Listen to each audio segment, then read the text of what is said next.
Israel, Islam, and atomic bombs.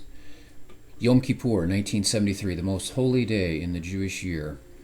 On this day, Jewish people fast for a period of 24 hours, and it was on this day in 1973 some of the surrounding Muslim countries attacked Israel. They attacked at a time they knew the Jews would be the weakest from their fast, their goal to drive the Jews into the Mediterranean. Israel came very close to losing that war, so close, in fact, she was getting ready to exercise the Samson option. The Samson option is Israel's nuclear weapon arsenal. Israel went on to win that war, and I'm convinced this is why there has not been another major Israeli-Arab war in the Middle East. The Muslims came to realize the only way that they could destroy Israel is if they had nuclear weapons of their own. It was just after that war, a man by the name of Saddam Hussein began to build a nuclear power plant. Once you have an operational power plant, you are able to build nuclear bombs. Israel said, "We cannot allow a madman like Saddam to go nuclear," so in the summer of 1981, Israel raided Saddam's lone plant and in less than 2 minutes completely destroyed it. Now a country just over the border from Iraq, Iran, is trying to go nuclear. Ahmadinejad, the president of Iran, says he wants to wipe Israel off the face of the map. He says the Holocaust was a hoax, but then says he wants to finish what Adolf Hitler started. Iran's main supplier of nuclear technology is Russia. The Bible speaks of a great end-times battle between Israel, Russia, and Iran. Ezekiel chapter 38. Son of man, set your face against Gog, the land of Magog, the chief prince of Meshech and Tubal. The land of Magog is today modern Russia. When Ezekiel wrote this prophecy some 2,600 years ago, there was no land of Russia. The land of Magog is Russia, and many Bible scholars feel that Meshech and Tubal are ancient pronunciations for the modern cities in Russia, Moscow and Tobolsk. And God says he's going to bring this army against Israel, but they don't come alone. Persia comes with them, Cush, Put, Gomer, and Togarmah of the north quarters. Persia is today Iran. In fact, Iran was called Persia up until the 1940s when they changed their name from Persia to Iran. Verse 8 gives 4 time factors as to when this battle happens. It will be in the latter years. So in other words, Ezekiel, this battle is not for your day, it is for the prophetic future. Secondly, at a time when the land is brought back from the sword, and the Jewish people escape the sword of Hitler's Holocaust. Thirdly, at a time when the people of Israel have been gathered out of the nations, and the Jewish people have returned back to their homeland from over 100 different countries. Fourthly, at a time when they dwell safely. While it could not be said of Israel that they dwell safely, the Hebrew word batach can also be translated that they dwell confidently.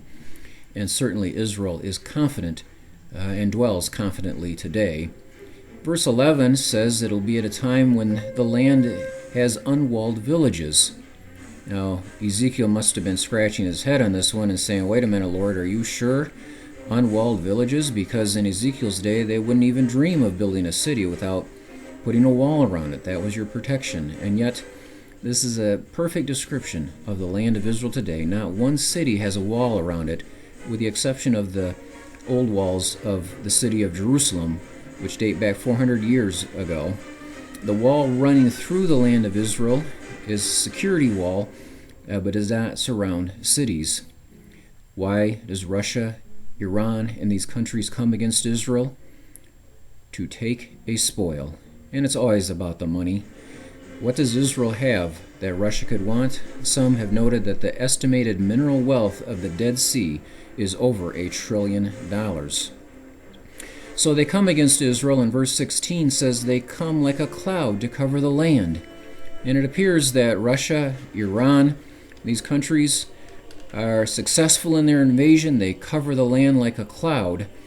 But then, when it looks like all hope is lost, when it looks like Ahmadinejad is about to fulfill his dream of destroying Israel, verse 19 says, In my jealousy and the fire of my wrath, in that day there shall be a great shaking in the land of Israel. God causes a great earthquake in the land of Israel.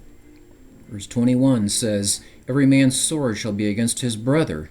The invading armies begin to fight against each other as they become confused in the battle. And then verse 22, God says, I will rain on him great hailstones, fire and brimstone. And God rains fire and brimstone on these invading armies, and they are completely destroyed and wiped out. And in chapter 39:4, God says, I will give unto you the ravenous birds of every sort, and the birds come and feed on the dead bodies of these slain soldiers. Chapter 39:9 is key as to the timing of this battle. This battle is so great, it says that they shall burn the weapons for 7 years. It takes them 7 years to clean up from this great battle. And this gives us a key and a clue as to when this battle will happen, because we know that there's coming a 7-year tribulation period. After that 7 years, Jesus returns. He sets up his kingdom. He will rule and reign for 1,000 years, and the land of Israel will be transformed into the Garden of Eden. Now, if you can picture burned out tanks, dead bodies laying around, that certainly does not go with the Garden of Eden. So we would expect this battle to be cleaned up before Jesus comes to rule and reign and Israel is transformed into the Garden of Eden. Since he tells us right here it takes them 7 years to clean it up, and we know the tribulation is 7 years, this battle must happen before the start of the 7-year tribulation. And as we see Iran getting ready to go nuclear, how close are we to this great prophetic end times battle? I think very, very close.